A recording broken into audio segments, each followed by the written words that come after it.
Muy buen día. Hoy estaremos compartiendo sobre el tema escatológico que más expectativa ha inspirado en todo el espacio y tiempo de la Iglesia cristiana. Y me refiero al rapto, el rapto. Y hay que considerar que después del nuevo nacimiento, el rapto será la primera experiencia de gloria que vivirán los verdaderos seguidores de nuestro Señor Jesucristo. Por lo tanto, también debemos de considerar de conocer todos los detalles que circundan sobre este futuro evento.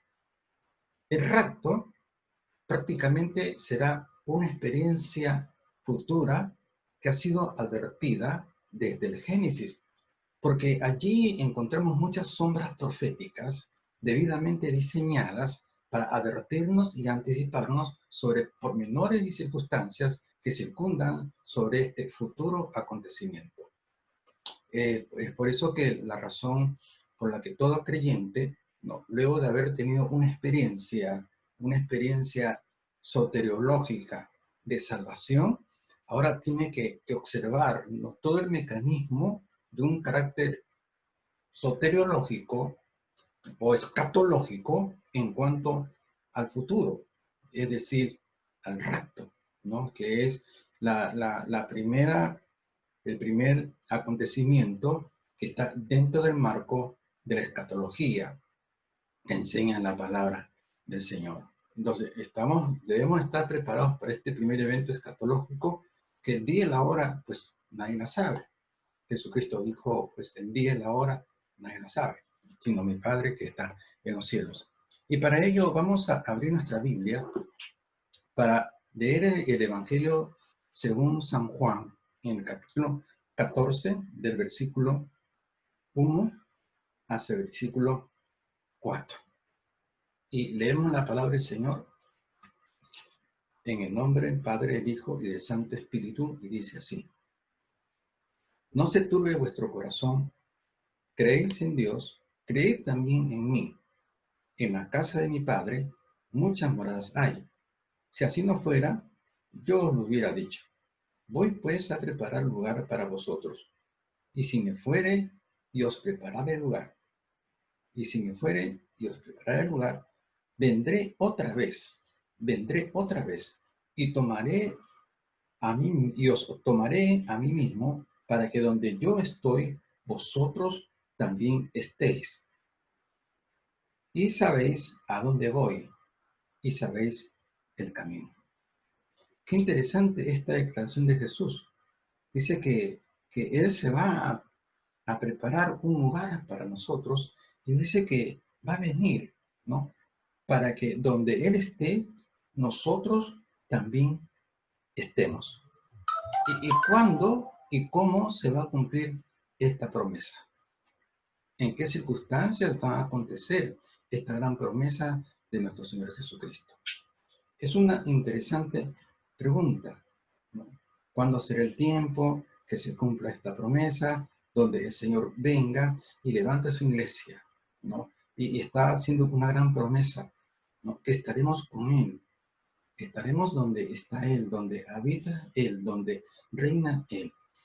Vamos a entrar entonces para poder disertar y poder observar los pormenores que circundan sobre este gran evento del rapto, a la expresión de Pablo en a Tesalónica. Y vamos a ir un momentito allí a primera de Tesalónica, a la iglesia en Tesalónica, donde Pablo está declarando algo interesante en los versículos 16 hasta el versículo 18. Leemos allí lo que dice la palabra del Señor. Primera Tesalonicenses, capítulo 4, de los versículos 16 al 18. Porque el Señor mismo, con voz de mando, con voz de arcángel y con trompeta de Dios, descenderá del cielo, y los muertos en Cristo resucitarán primero. Luego nosotros, los que vivimos, los que hayamos quedado, seremos arrebatados juntamente con ellos en las nubes para recibir al Señor en el aire, y así estaremos siempre con el Señor. Por tanto, alentaos los unos a los otros con estas palabras. que era prácticamente una declaración que permitía un aliento a la iglesia que en esos tiempos estaba experimentando una gran persecución, tanto de carácter sociopolítico como también de carácter religioso.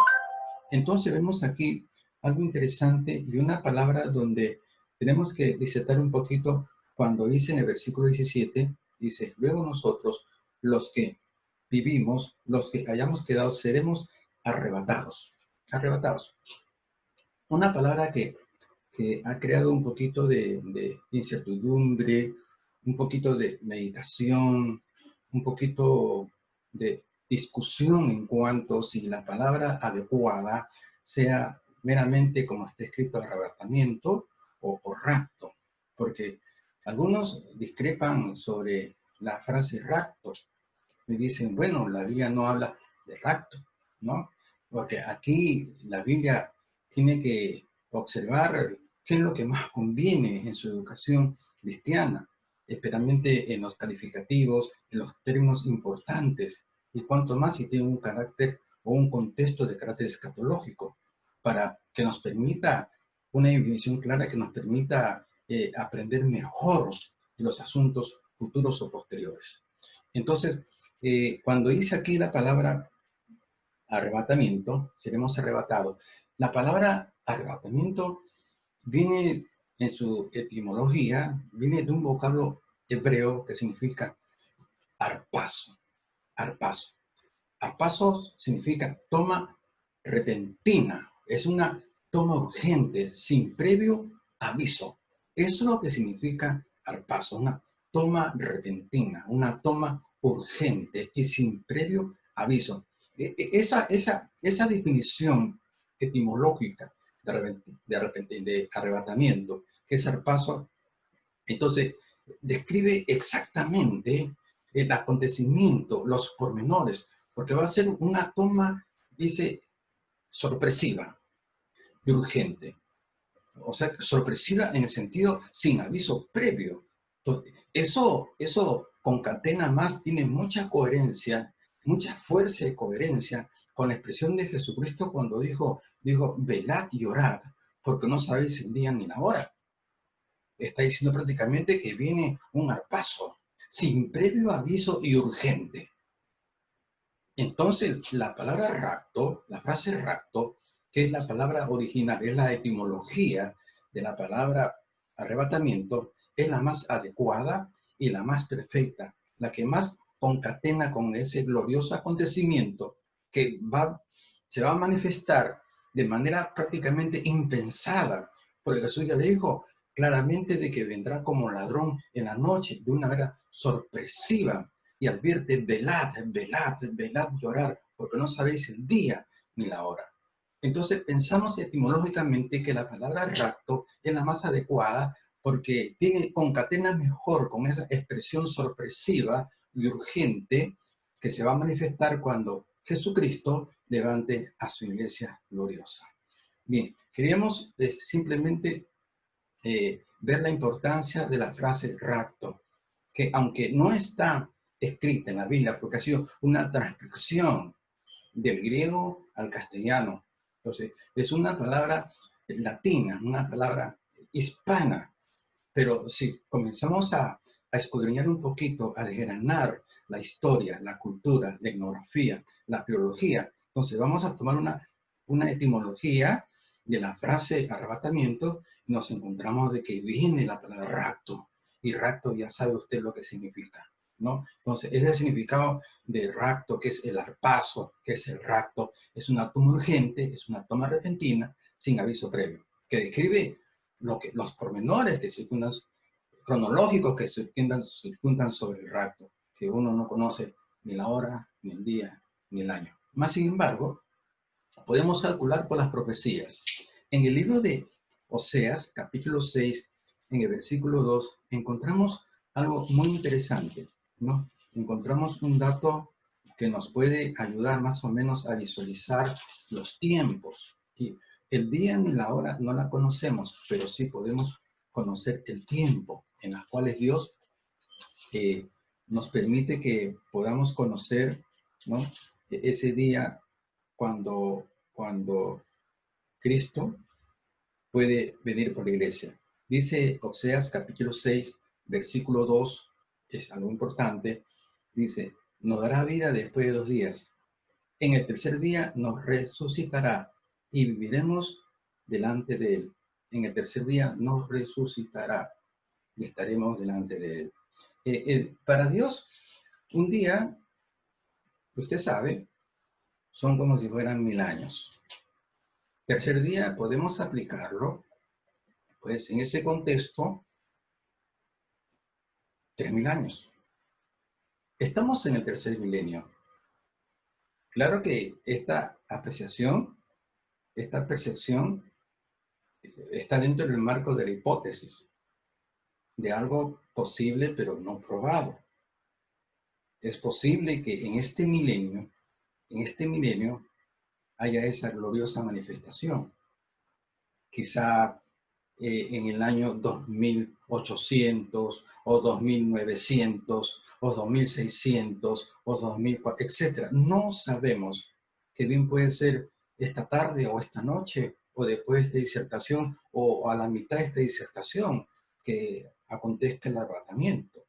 No lo sabemos, pero hipotéticamente y bíblicamente sabemos de que está dentro del marco de este tercer milenio. Entonces, ¿cómo lo comprobamos? Si bien en este milenio, pues vamos a concluir que la profecía fue exacta y la interpretación también fue exacta en cuanto al milenio. No el día ni la hora, sino el milenio que aquí describe hipotéticamente el profeta Oseas en cuanto a la venida del Señor Jesucristo, porque compromete una resurrección. Una resurrección. ¿Y cuándo vamos a resucitar el pueblo de Dios?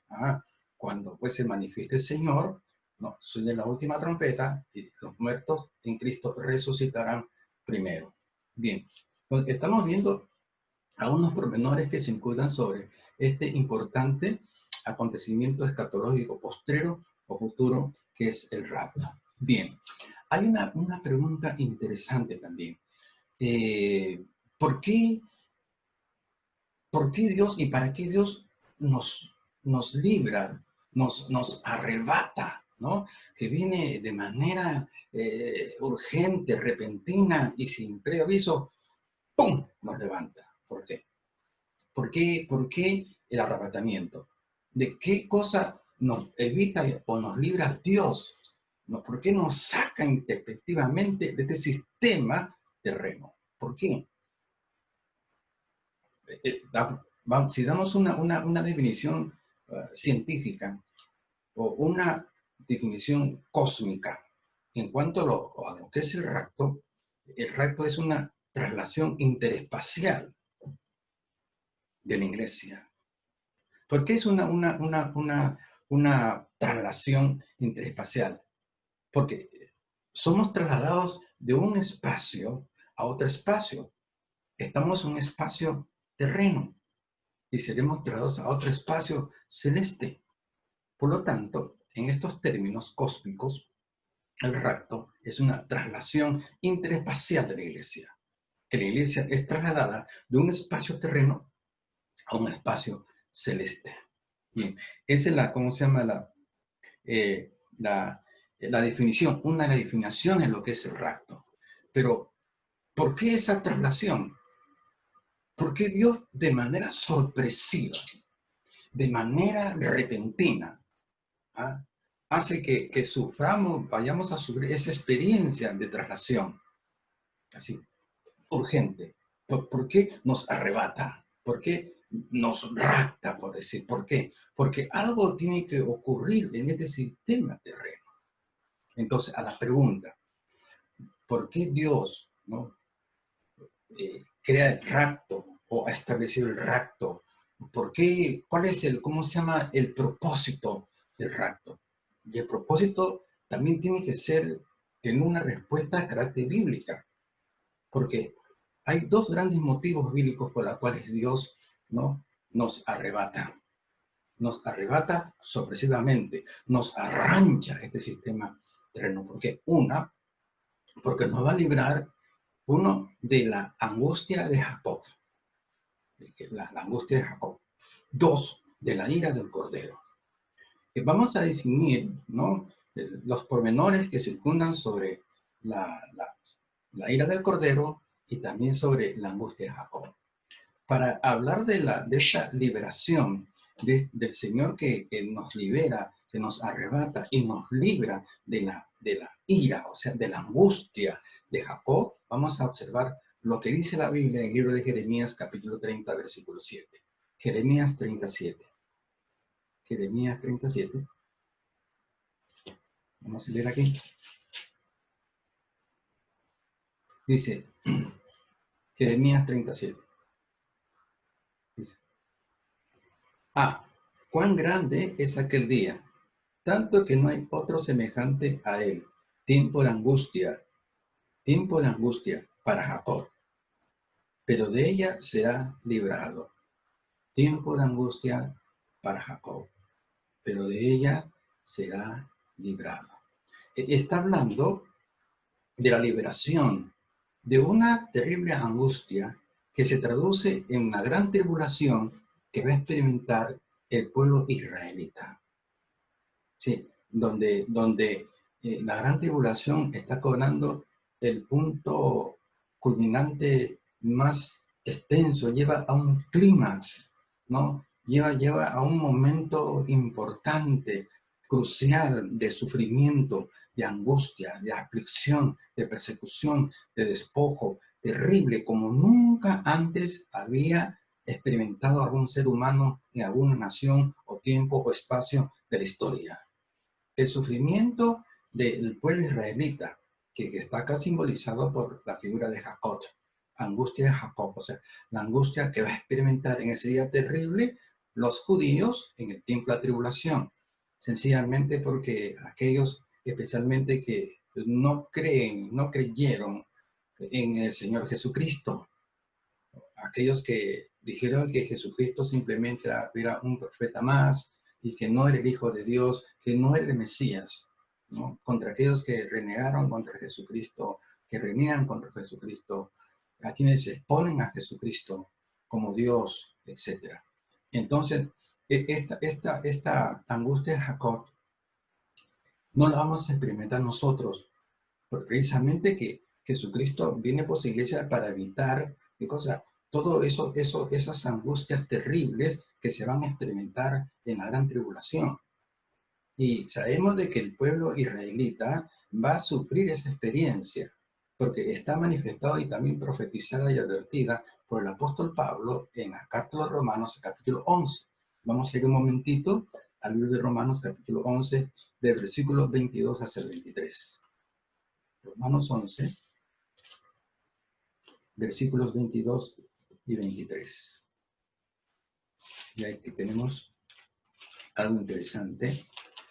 Dice, Romanos 11, versículos 22 y 23, dice, esto se refiere a la salvación de los gentiles, como operó, ¿no? A lo suyo vino, Jesús vino a lo suyo, y los suyos no lo recibieron, ¿no? Más lo crucificaron, ¿no? Y lo negaron. Negaron su mesianismo, negaron su deidad, negaron todo. Entonces dice 22, mira pues la bondad y la severidad de Dios. La severidad ciertamente para con los que cayeron, pero la bondad para contigo. Los que cayeron fueron los israelitas, que cayeron en incredulidad. Entonces, si permaneces en esa bondad, pues de otra manera tú también serás cortado. Nuevamente vamos a leer el versículo. Mira pues la bondad y la severidad de Dios. Aquí se presenta la bondad y la severidad de Dios. Dios fue muy severo, muy drástico en castigar el rechazo de los judíos al Hijo de Dios, a Jesucristo. Que fue muy bondadoso con nosotros los gentiles. Gentiles es un calificativo que se da a gente que no tiene una nacionalidad de carácter hebrea, o sea, sociopolítica, de carácter sociopolítico, hebreo, judío, etcétera, sino de otras naciones, ¿no? Gentiles, ¿no? O sea, un hombre de otra nacionalidad ajena a la hebrea. Entonces, fue muy severo con los judíos y muy bondadoso con nosotros, ¿Por qué? Porque esa gracia que primeramente había sido destinada para el pueblo judío, por darle la espalda a esa gracia, entonces la gracia nos miró a nosotros gentiles. Y todo aquel que cree en Jesucristo fue constituido o es hecho hijo de Dios por la fe. Bien, entonces eso es lo que está explicando el versículo 22, que nuevamente lo vamos a leer. Mira pues la bondad y la severidad de Dios.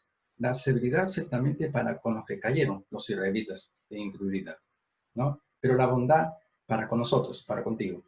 Ahora, si permaneces en el marco de esa bondad, la bondad es una especie de gracia de Dios. Si permanecemos en esa especie de gracia, entonces conservamos la gracia.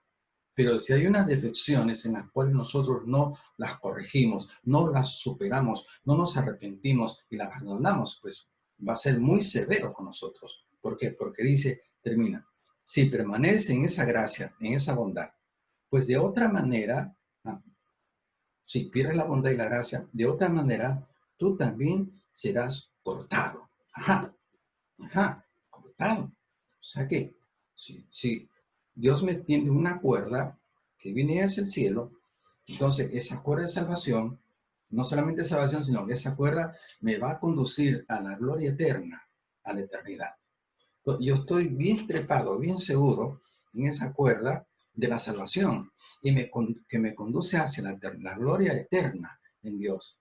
Pero si yo decepciono o defecciono la gracia, entonces esa cuerda será cortada abajo. Pierdo salvación y pierdo vida eterna. Y me voy al hoyo, al infierno. Bien, seguimos leyendo. Versículo 23 dice, y aún ellos, se refiere a los judíos, los israelitas, dice, y aún ellos, si no permanecieren en incredulidad,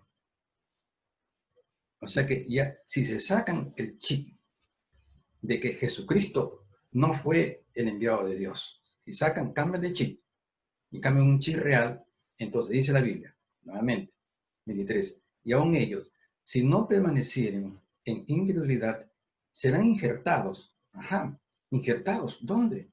Injertados a la gracia, a la salvación, injertados, dice.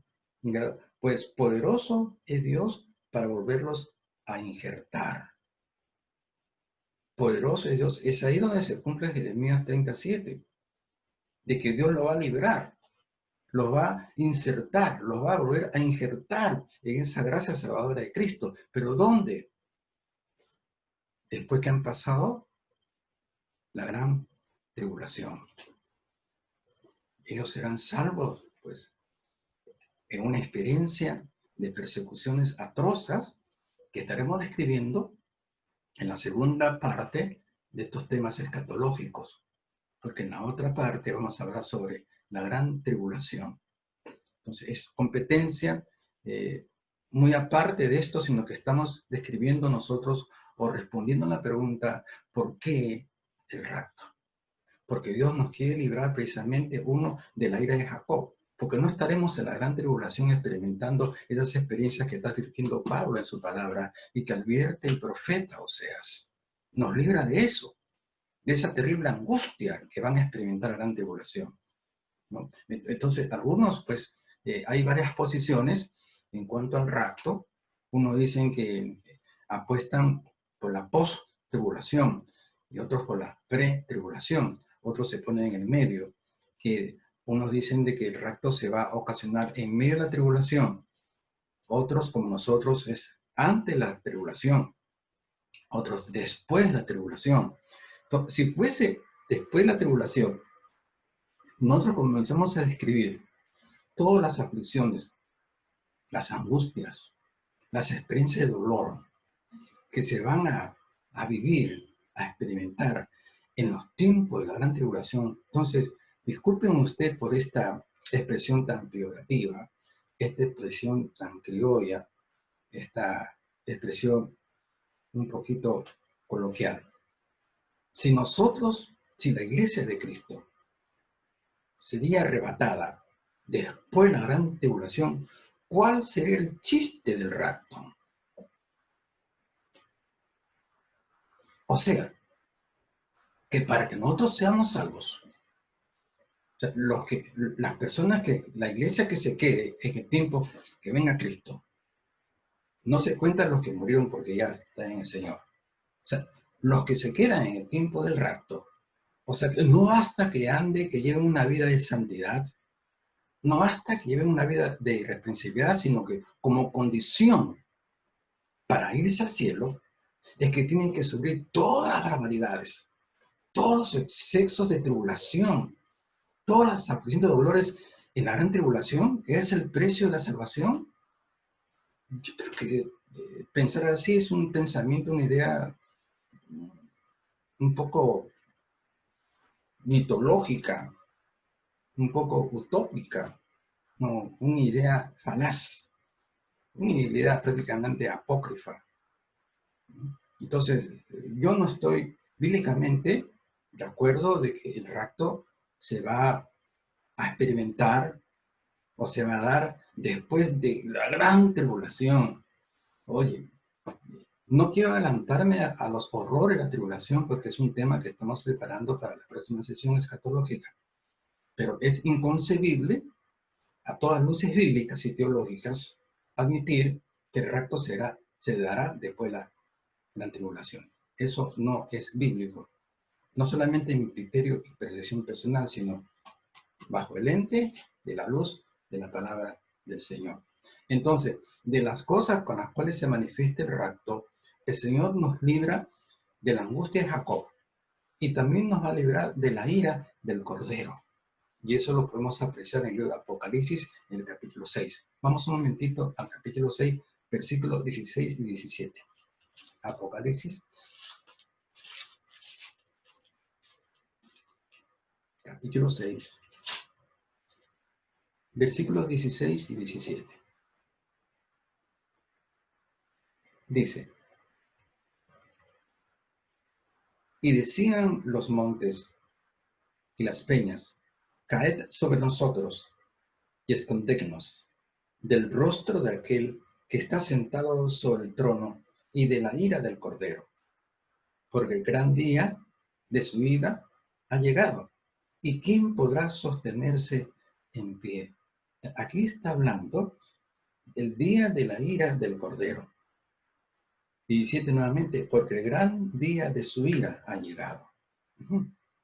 O sea que comienza el punto crucial, el punto angustioso de la gran tribulación, que es llamado aquí por San Juan, el apóstol apocalíptico, como el día de la ira del Cordero. Donde mucha gente querrá, habrá de decir, trágame tierra, escóndeme montes, caigan los cerros sobre mí. ¿Cómo escapo de la ira del Cordero? Y acá dice, ¿quién podrá sostenerse de pie? Entonces, de esa ira del Cordero, de esa angustia de Jacob, es la que Dios nos quiere librar a nosotros. Por eso que la palabra rapto conjuga perfectamente como una idea de una toma repentina, de una toma urgente y de una toma sin aviso previo. Arrebatamiento, sorpresivo, urgente, necesario para librarnos de la ira del Cordero y de la angustia de Jacob. Eso es lo que nos enseña la palabra de Dios. Tal vez hayan otras motivaciones que explican el porqué del rapto. Es motivo de investigación, de análisis, que podría enriquecer también nuestro conocimiento que circunda sobre este acontecimiento importante como es el rapto de la iglesia. Pero también se presentan otras preguntas, otras interrogantes en cuanto al rapto. Podríamos decir nosotros, ¿cuál sería el costo del arrebatamiento? ¿Qué cuesta?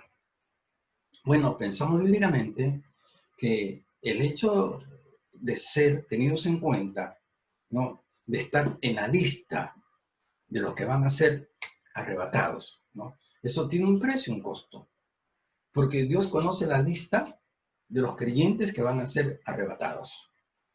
Dios conoce la lista, tanto de esas personas que han fallecido, porque Pablo está hablando que los muertos en Cristo también serán levantados primero. O sea, arrebatados también, ¿no?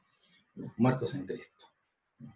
Entonces, y también los presentes, ¿no? Y hay un glorioso arrebatamiento, pero esa lista preciosa que solamente Dios conoce, que Dios sabe, Dios quiera que para ese tiempo mi nombre esté grabado en el libro de la vida. Dios lo permita. Eso implica mi esfuerzo o nuestro esfuerzo. Pablo dijo y advirtió, quien piense que es salvo, tenga cuidado que no caiga. Lo dijo esas palabras. Quien piense que está firme, mire que no caiga.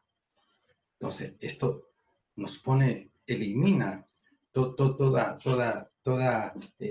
creencia vanidosa de decir, yo me voy con él, me voy con él, me voy con él, me voy con él, me voy con él, yo no me quedo. Sí, claro, es una expresión positiva, una expresión que marca fe, certeza, convicción, no confianza en que nos vamos con Cristo cuando se manifieste en el rapto. Sí, es lícito, pero más allá de esa expresión de fe, tiene que haber un esfuerzo personal de estar velando, como dijo el Señor Jesucristo, velad y orad, porque no sabéis el día ni la hora en que se manifieste el Señor.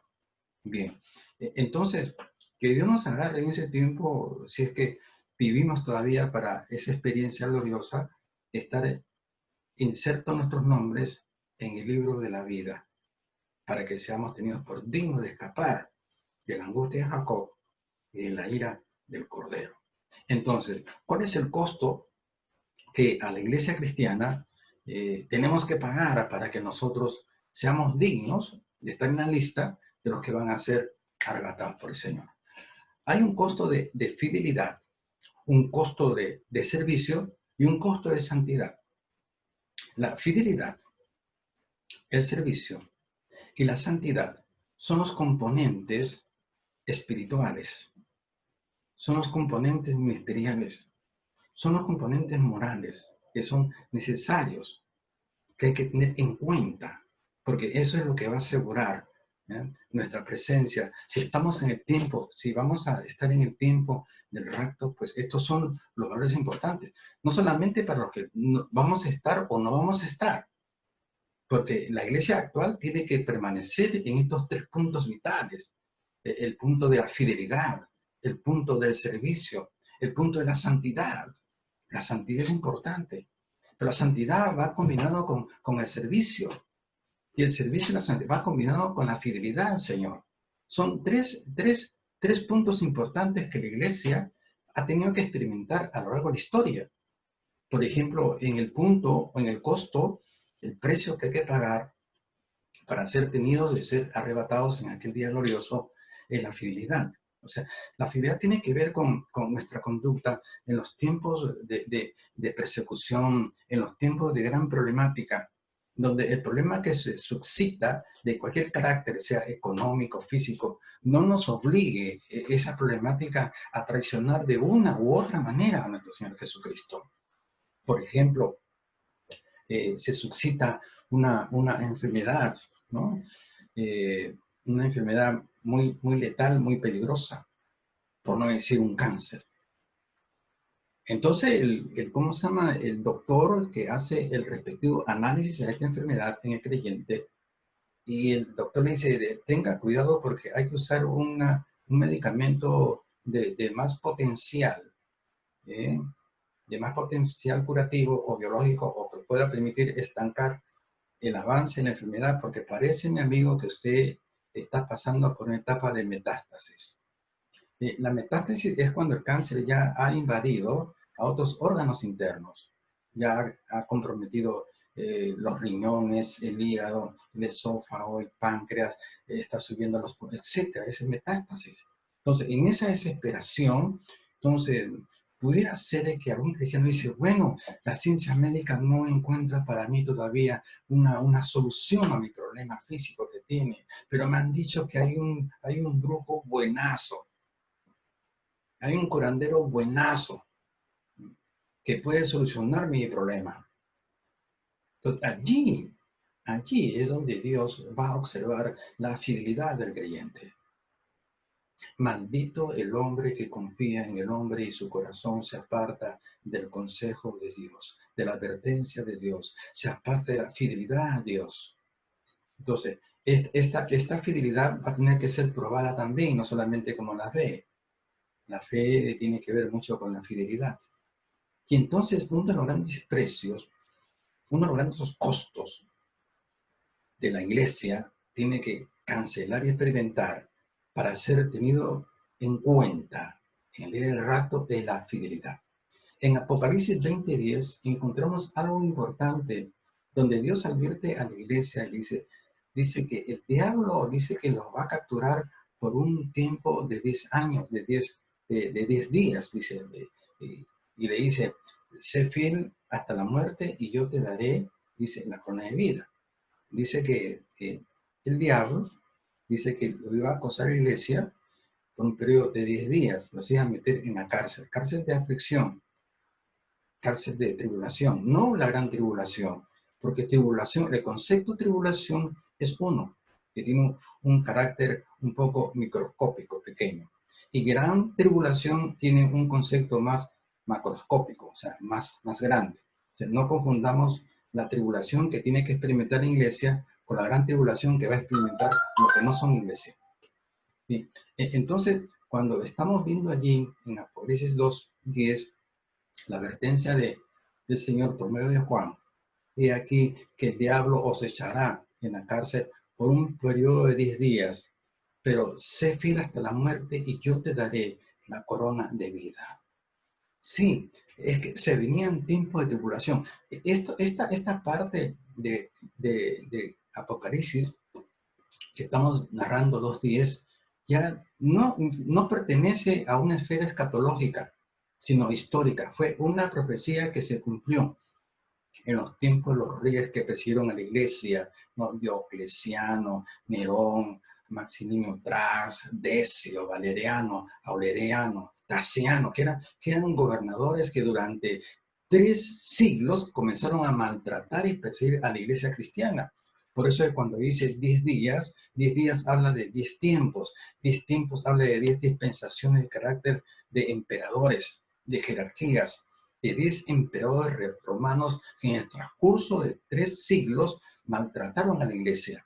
Y dentro del marco de ese maltrato, la historia nos dice, la historia secular, pues no está en la Biblia la historia real donde muchos cristianos defendiendo su fe en Jesucristo y no negándole a Jesucristo, que a pesar que habían leones esperando para comerlos, ellos nunca negaron a Jesucristo, sufrieron esa persecución y murieron siendo devorados por los leones, manteniendo su fe incólume, una fe férrea en nuestro Señor Jesucristo.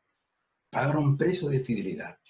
Claro que no estamos nosotros en unos tiempos de persecución romana, pero hay otros tiempos donde Dios en su voluntad permisiva que la iglesia experimente para aprovechar Dios qué tipo de fidelidad tenemos con el Señor. Y créanme que la Biblia dice claramente que nosotros tenemos que pasar una serie de vicisitudes y pruebas que tienen que ver, que van a depender de ello para que seamos trasladados en el día del rapto. Eso lo está señalando claramente el apóstol Pedro en su primera carta, que vamos a dar lectura. Primera de Pedro, en el capítulo 1, ¿sí? Acá dice claramente en el versículo 5, hacia el verso 7, dice lo siguiente, observe esto, la importancia de la fidelidad, de mantener la fe en el marco de persecuciones y tribulaciones. Dice aquí, verso 5,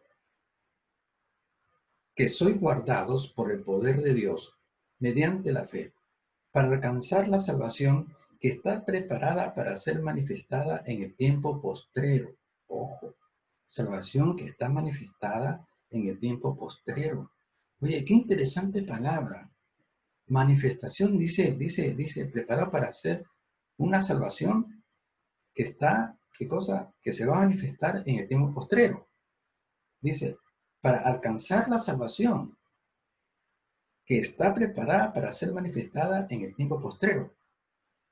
Si yo soy salvo, ¿de qué manifestación habla en la cual yo puedo ser salvo en el tiempo postrero? Interesante pregunta. Interesante pregunta. Nuevamente, estamos en el versículo 5, meditación. Que sois guardados por el poder de Dios mediante la fe. La fe poderosa y potencial nos guarda en el Señor para alcanzar la salvación. Pero si soy salvo, ¿de qué salvación me está hablando? Ajá. Para alcanzar la salvación que está preparada para ser manifestada en el tiempo postrero, en el tiempo escatológico. Soy salvo, sí, pero para irme con el Señor, Dios va a permitir, va a someter a prueba mi fe, a prueba mi fidelidad, para ver si soy digno de ser arrebatado en el día del Señor. Si soy digno de escapar de la angustia de Jacob y de la ira del Cordero. Y seguimos, dice el versículo 6. En lo cual vosotros os alegráis, aunque ahora por un poco de tiempo, si es necesario, tengáis que ser afligidos en diversas pruebas. Una prueba miscelánea, una prueba variada, de diferentes características, que podrían ser pruebas de índole económico, físico, conyugal, espiritual, material, financiero, empresarial, etcétera. Diversas pruebas. Porque en las diversas pruebas Dios va a comenzar a calificar, ¿qué cosa? Los grados de fidelidad, a ver si somos dignos de escapar de la ira del Cordero. Y seguimos leyendo. 7. Para que sometida a prueba vuestra fe, mucho más preciosa que el oro, el cual, aunque perecedero, se prueba con fuego. Ajá. Más preciosa que el oro, se prueba con fuego. Sea hallada en alabanza. Sea hallada en alabanza. Gloria y honra cuando sea manifestado Jesucristo. Qué interesante. Nuevamente leemos. Dice acá, el 7. ¿Por qué tanta prueba? Dice, para que sometida a prueba vuestra fe, mucho más preciosa que el oro, el cual, aunque perecedero, se prueba con fuego, sea hallada en alabanza, gloria y honra, cuando sea manifestado Jesucristo. O sea que Jesucristo viene por una iglesia cuya fidelidad ha sido hallada en alabanza por Dios. Que Dios, cuando ha visto que hemos superado las pruebas y nos hemos mantenido en fe y fieles a Dios, Dios ha dicho, perdónenme esta expresión peyorativa, coloquial, wow y miau. ¡Qué fidelidad! Dignos de ser arrebatados con el Señor. A ser vencedores en las pruebas. Dignos. Y entonces viene, tal vez no estaremos experimentando nosotros una prueba de carácter económico o físico. Hay una solvencia. Solvencia es económica, es cuando, por ejemplo, tienes una necesidad, pues no tienes plata en el banco, pero tienes como 4 carros, pues vendes un carro. Eres solvente y cubre esa necesidad. Tal vez haya solvencia en usted. Tal vez usted tenga una salud de hierro, una salud muy vigorosa, muy bendecida con el Señor. Está bien. Pero de repente hay otro tipo de problemas, quizás de carácter moral o de carácter afectivo. Entonces, el corazón engañoso y perverso le comienza a usted engañar y usted se siente enamoradísimo de la paisana Jacinta. Y la paisana Jacinta lo sabe. Y las huestes del mal también lo saben. Así meten su cucharita ahí para acelerar y facilitar su caída y su infidelidad a los preceptos y ordenanzas de santidad que Dios exige para irnos con Dios, porque sin santidad nadie ve al Señor. Entonces, usted en su debilidad, descuida su comunión con Dios, tropieza y cae. No fue fiel a la palabra que dice, no adulterarás. Y ningún fornicario puede entrar en el reino de Dios. En otras palabras, los fornicarios no serán dignos de ser levantados en el día del rapto. ¿Por qué? Porque no fueron hallados fieles. Por eso que la fidelidad es importantísimo en los tiempos, y la fidelidad se manifiesta en los tiempos de situaciones embarazosas, de cualquier carácter, sea económico, físico, conyugal, etc. Pues ahí Dios va a permite eso para observar el grado de fidelidad que hay en nosotros, si seremos dignos de escapar de la ira del Cordero y de la angustia de Jacob. Bien decía el apóstol Pablo en el libro de Hechos 14:22, donde leemos que dice que a través de muchas tribulaciones entraremos en el reino de Dios. Es decir, parafraseando, que soportando y manteniéndonos fieles a Cristo en cualquier vicisitud adversa que experimentemos, dice que vamos a ser dignos de ser tomados en cuenta en el día del rapto. Porque a través de muchas tribulaciones entraremos en el reino de Dios. Entonces, estamos viendo aquí el costo importante, este costo que tiene que ver tácitamente con nuestra fidelidad hacia el Dios, que es un punto que nos asegura el privilegio de experimentar este gran evento escatológico como es el rapto. Segundo punto es el servicio. Sí, el servicio, ¿no? Ya dejamos a un lado la fidelidad, ahora entramos a un punto de servicio, donde vemos, por ejemplo, lo que dice la Biblia en Mateo capítulo 25, verso 21, que es la fidelidad tan importante hacia Dios, y el servicio, Estamos hablando ahora del servicio. Mateo 25, verso 21, dice lo siguiente, dice, esta es la parábola de los talentos. Ya sabemos que a cada uno le dio conforme a su capacidad. Si lo que está diciendo, por ejemplo, aquí el 15, que a uno, 25:15, a uno le dio 5 talentos, a otro 2 y a otro 1, a cada uno conforme a su capacidad. Que Dios es el rey de la justicia. Dios no da por dar. Yo le pido a Dios, me someto a ayuno de oración, le pido a Dios 500. Pero el Señor me da 50. Yo puedo decir, pero Señor, te quedaste corto. Señor, tu palabra dice que todo lo que yo te pida en el nombre de Jesucristo será hecho. En San Juan 14, Señor. ¿Qué pasó, Señor? Veo un poquito, perdóname Dios, pero veo un poquito de mezquindad de tu parte.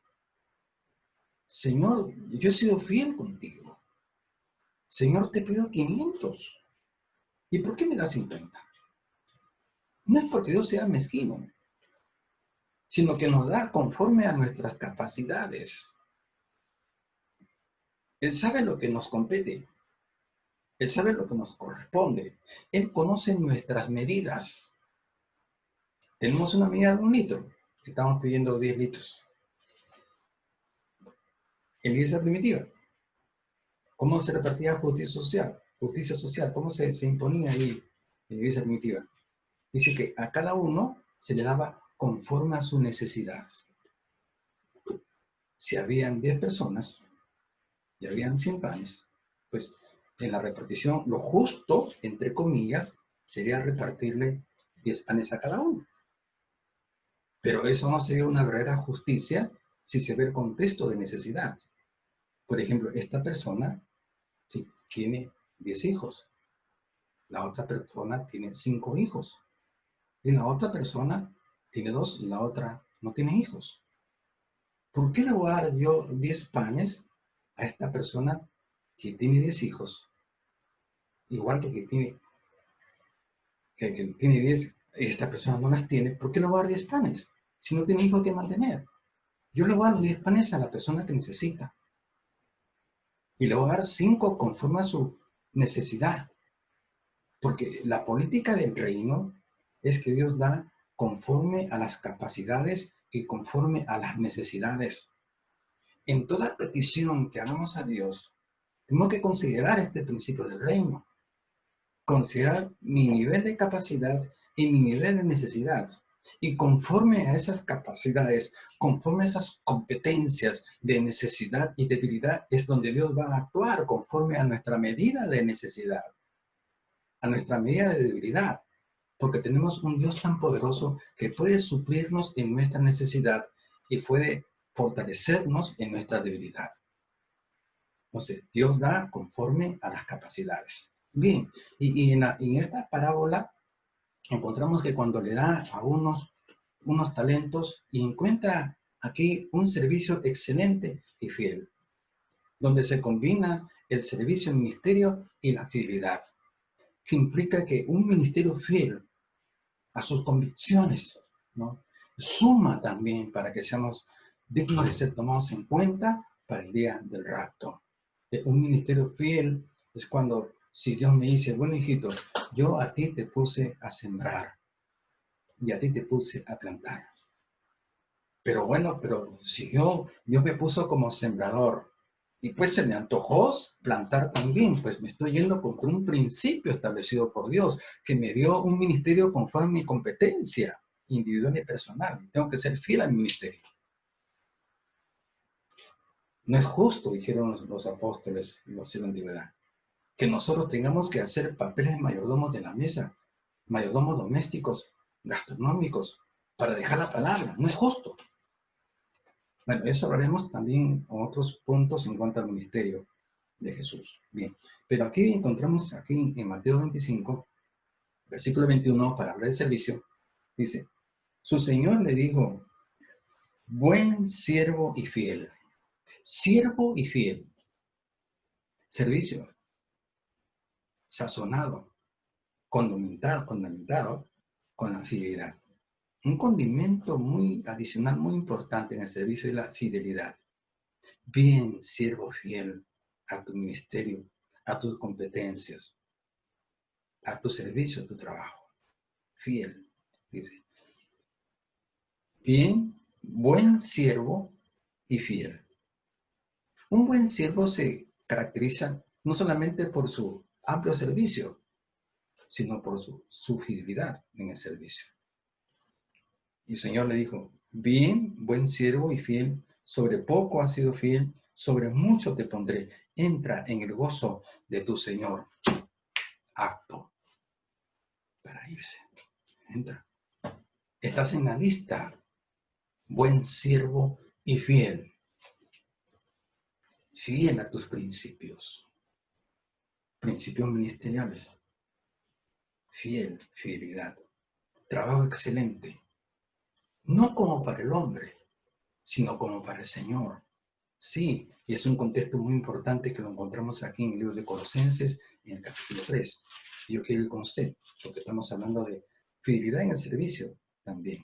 Entonces vamos al libro de Colosenses, que nos da una palabra muy interesante, ¿sí? Un recuerdo aquí, de Colosenses, capítulo 3. Dice en el versículo 23 y 24 de Colosenses, dice, ¿cómo debe ser el servicio?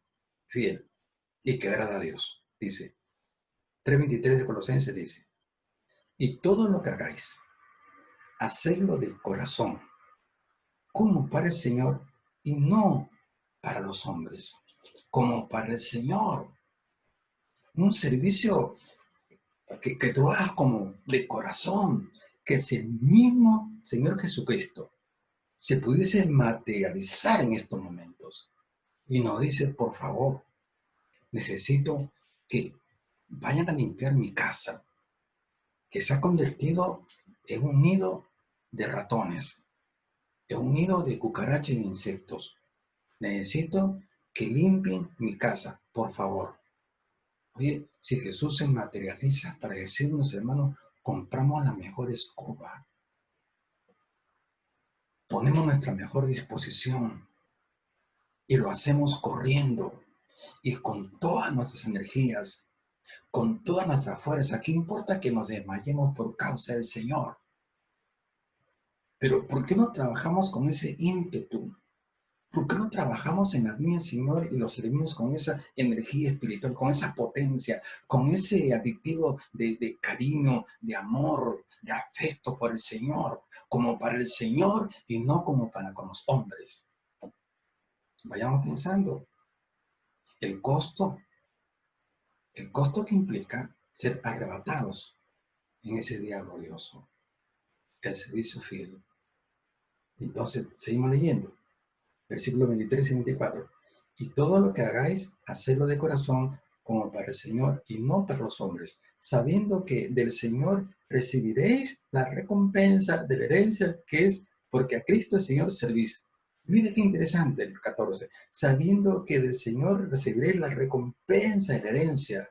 Cuando nosotros hacemos un servicio fiel, un servicio de amor en nuestras responsabilidades competentes como ministros, dice que recibimos la herencia del Señor. La herencia más grande que podemos recibir del Señor no es una cuenta bancaria, no es un carro o una casa, es irnos con Él en el rato, sea que estemos vivos o muertos. Pero este es un privilegio que solamente es competencia de aquellos que sirven a Dios con fidelidad. Si eso lo dice la Biblia, no es una percepción humana, amigo o hermano, no es una idea mía. No está dentro del marco de una ideología particular de Abraham Morán, no, esto lo enseña la palabra de Dios. Esto es parte del costo, ¿no? Que implica el precio que tenemos que pagar para ser dignos de escapar de la ira del Cordero y de la angustia de Jacob. Entonces, estamos viendo dos puntos importantes, lo que implica pagar el costo, por decir así, ¿no es cierto? Vemos ahí el servicio que es importante, la fidelidad que es importante, que estos dos tienen que sumarse, estos dos pormenores, ¿no? El servicio a Dios tiene que ser un servicio fiel, no solamente un servicio rutinario. No, yo sí cumplo, yo voy todos los días, yo hago mi competencia eclesial que me asignaron mis jefaturas eclesiales. No, no, yo nunca fallo, sí, pero ¿cómo lo haces? ¿Como para el Señor o como para que te vean? Como para que te aplaudan, como para que te alaben. ¿Cómo lo haces? La Biblia dice que si lo hacemos como para el Señor, recibiremos recompensa, privilegios dignos con Él. Pero si lo haces solamente, disculpen para por figuretear, no recibes nada, nada, porque estás rompiendo con los principios, con los requisitos importantes para ser tenidos por dignos de escapar de la ira del Cordero. Entonces, estamos viendo bíblicamente, ¿no? Cuáles son las posturas, ¿no? Cuáles son las actividades, las acciones, tanto espirituales, morales y también ministeriales de la iglesia que pretende ser arrebatada en el día grande del Señor. Entonces, vemos ahí dos puntos importantes, la fidelidad y el servicio. Pero entramos al tercer punto importante también, que es la santidad. No ha puesto en un orden de prioridades, porque la santidad es importante, porque un servicio fiel sin santidad de nada vale. Un ministerio sin santidad, por muy eficiente, por muy potente que sea el ministerio, sin santidad no vale nada, porque sin santidad nadie verá al Señor, dice la Biblia. Pero no he puesto en primer lugar la santidad porque es un marco prioritario, sino porque sencillamente porque el orden de valores no altera el resultado. Entonces, vamos a hablar ahora de la santidad, que es un punto importantísimo, porque de nada vale la fidelidad del servicio si no hay un contexto de santidad. Entonces, vamos a ver lo que dice Primera Tesalonicenses, capítulo 5, de verso 15 a 23, ¿no? ¿Cuál es el costo? ¿No? El costo de santidad, ¿no? Que implica el ser tenidos por digno de escapar. Veamos. Primera Tesalonicenses, capítulo 5, del verso 15 hacia el 23. La alergia, a veces uno hace estar tocándose la nariz, ¿no? Por ahí, por YouTube, por feo, mi querido hermano, usted cuando está ministrando, ¿por qué se toca tanta la nariz? ¿No? Y me dijeron, disculpe porque parece que es una manía de los que aspiran cocaína, que están siempre. Bueno, que me escribió, bueno, fue una persona que recién está entrando en los caminos del Señor, y pude entenderlo y pude aceptar su apreciación y considerarla porque sabía de quién venía. Y con mucho respeto le contesté, y que era debido a una alergia nasal que tenía. Por eso que aún me van a hacer así que pareciera, ¿no? Bueno, uno ha sido actor y espectador de ese mundo, de esas costumbres viciosas, ¿no? Pero esas cosas ya pasaron. Bien, veamos aquí. Dice el versículo 1 Tesalonicenses 5, del 15 al 22, el costo, ¿no?, de la santidad, lo que implica la santidad, la espiritualidad. Dice, mirad que ninguno pague a otro mal por mal. Antes, seguid siempre lo bueno, unos para con otros y para con todos.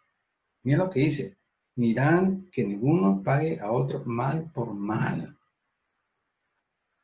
No seamos vengativos. Más bien al que no hizo mal, cuando se presenta la oportunidad de hacer bien, toma. Eso no es, disculpe usted, bobería ni tontería. Es una actitud bíblica. No paguéis el mal con un mal, sino pagáis, devolver el mal con un bien. Es como lo que lo describe en el libro de Hechos 26, cuando el apóstol Pablo sufre una afrenta de carácter moral, donde Festo le dice a Pablo, estás loco.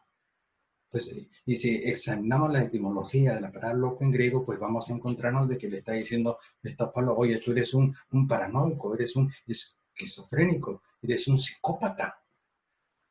Y decirle esquizofrénico, decirle psicópata, decirle paranoico, decirle loco a una persona en una cultura oriental hace cerca de 2 milenios era una terrible ofensa. Más allá de ofender la memoria de una madre, ¿usted me entiende? Jesús dijo claramente, en Mateo dijo, cualquiera que dice o llama a su hermano idiota, fatuo, loco, imbécil, etcétera, queda expuesto al infierno. Es una ofensa terrible. Mas, sin embargo, cuando Pablo escucha esta afrenta verbal y oral de Festo, que le dice, eres un esquizofrénico y paranoico, Pablo le contesta, no, excelentísimo Festo. Mire la respuesta, la reacción del apóstol Pablo. Mira cómo responde un agravio. Responde a un mal con un bien. Es lo que está diciendo aquí. Verso 15. Mirad que ninguno pague a otro mal por mal. Antes seguid siempre lo bueno, unos para con otros y para con todos. Qué excelente principio. El principio que practicaron, pues, por ejemplo, siervos como el apóstol Pablo, que nos dan ejemplo de un comportamiento, de una reacción, que la reacción del creyente no tiene por qué ser una reacción atómica o nuclear, sino una reacción que compete a un verdadero cristiano que está siendo dominado y guiado por el Santo Espíritu de Dios en sus contextos de mansedumbre, de bondad y de paciencia, templanza y dominio propio. Bien, seguimos hablando. Dice, estad siempre gozosos. Figurativamente, estad siempre frescos. O con una broma de buen gusto en los tiempos de dificultad. Es bueno, es muy bueno, ¿no? Estad siempre gozoso. Orad sin cesar. La práctica devocional. O sea, no perder la costumbre devocional de orar en determinado tiempo, espacio y lugar, que es lo más importante. Seguimos 18, dice, dad gracias en todo.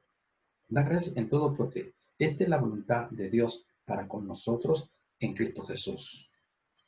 Siempre ser agradecido a Dios. O sea, constantemente estar dando acción de gracias a Dios.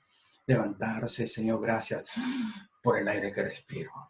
Gracias, Señor. Aún me han detectado virus, COVID, Señor, pero gracias, Señor, porque mi alma está en tus manos y para mí el morir es ganancia. Así que procede, virus, como quieras. Para mí, como dijo Pablo, el morir es ganancia, porque estar con Cristo es muchísimo mejor. Y decirlo con gozo, con alegría, como demanda la palabra del Señor. Seguimos leyendo. Dice 19. No apaguéis el espíritu. No apaguéis el espíritu. O sea que, ¿qué significa que no apagamos el espíritu? No solamente que es una ofensa cuando dice no contristéis, no entristezcas al Espíritu Santo con una actitud indecorosa, como dice Efesios. No contristar al Espíritu Santo. Y lo contristamos cuando nosotros no hacemos lo que nos dice el Espíritu Santo. Cuando hacemos lo contrario a lo que indica el Espíritu Santo. Que el Espíritu Santo nos guía a la paz. Y nosotros somos belicosos, contenciosos, etc.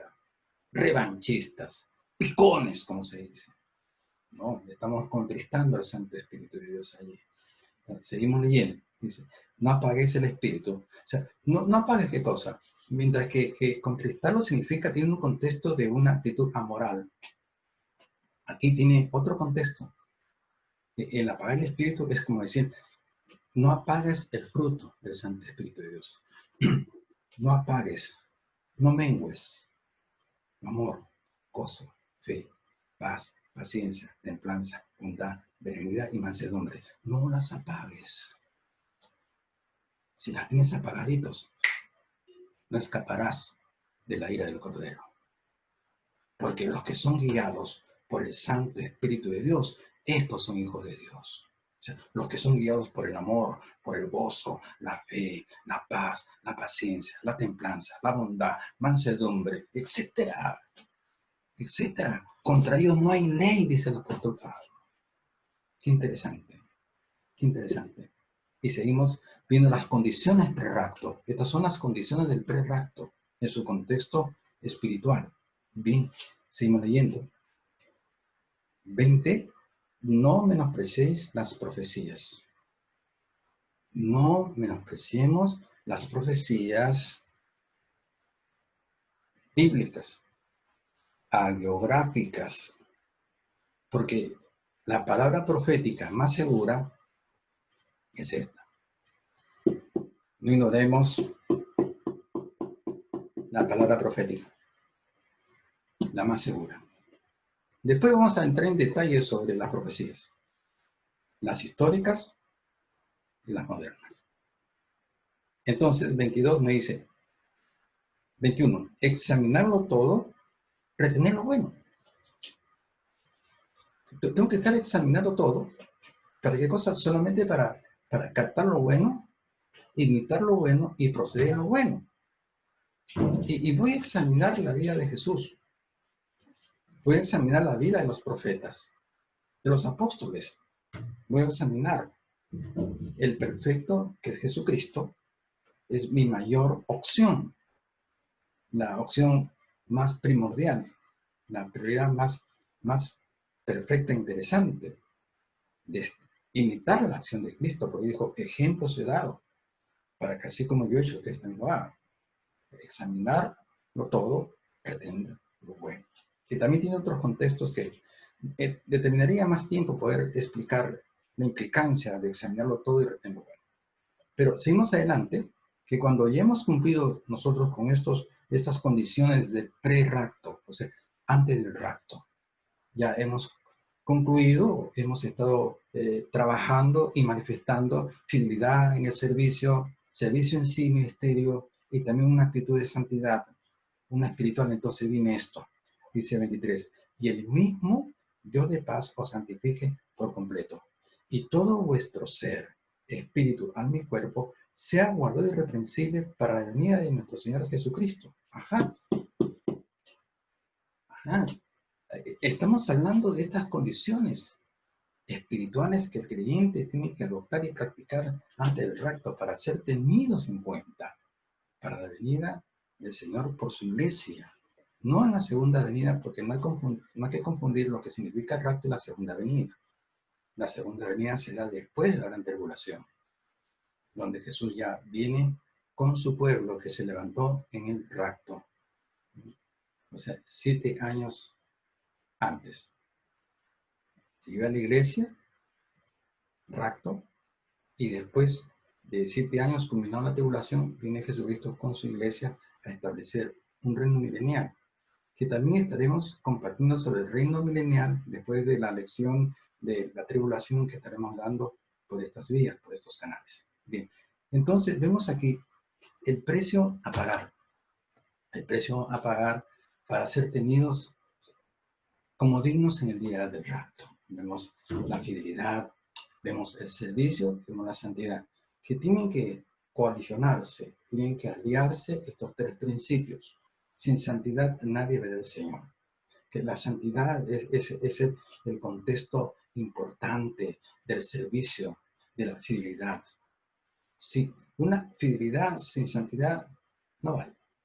Un servicio sin santidad no vale. Lo que le da valor a nuestra fidelidad al Señor, lo que da valor a nuestro servicio al Señor es la santidad. O sea, trabajar en estos contextos que describe el apóstol Pablo aquí en el libro de San Vicente, capítulo 5, que hemos estado observando. Ahora, ¿qué cosa significa el rapto de la iglesia según 1 Corintios, capítulo 15? Vamos a hablar de este punto, pero se ha hecho un poquito extenso, que parece que vamos a ponerlo como un segundo lugar porque vienen preguntas interesantes, como la que acabamos de presentar. ¿Qué implica el rapto? ¿No? Según 1 Corintios, donde dice que este cuerpo será transformado, etcétera, ¿no? Vamos a ver y a meditar de una manera concienzuda para responder qué implica el rapto de la iglesia según la perspectiva de 1 Corintios capítulo 15, del 51 al 52. Quedamos aquí en esta parte y quedamos en deuda con ustedes, pero con la promesa de que seguiremos con este estudio, que pensaba concluirlo ahora, pero son tantas cosas que se inspiran en la Biblia, son tantas luces que se desprenden en la palabra de Dios, que uno le provoca entrar en esa luz sin perder, claro, la unidad, sin perder la ideología del tema que estamos presentando, que son ideas que son competentes al tema del rapto, que es un tema de carácter escatológico, de las cosas postreras que vienen en el futuro.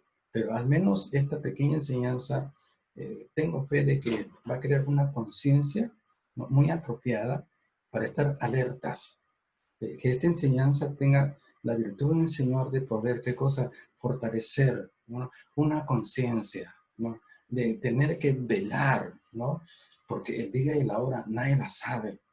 Ya estamos ya dentro del marco del tercer milenio que estaba advirtiendo el profeta Oseas, ¿no? Entonces, todas estas enseñanzas, este compartir de carácter escatológico referente al rapto, tiene que ser de mucha importancia y tiene que crear expectativa personal, individual, no solamente colectiva, porque es competencia de cada uno de los miembros de la Iglesia de Jesucristo estar pendientes sobre los aspectos que circundan sobre este glorioso evento del rapto. Bueno, se despide su don Abraham con la promesa de que estaremos siguiendo a continuidad este tema interesante que es el rapto de la iglesia. Gracias y que el Señor les bendiga.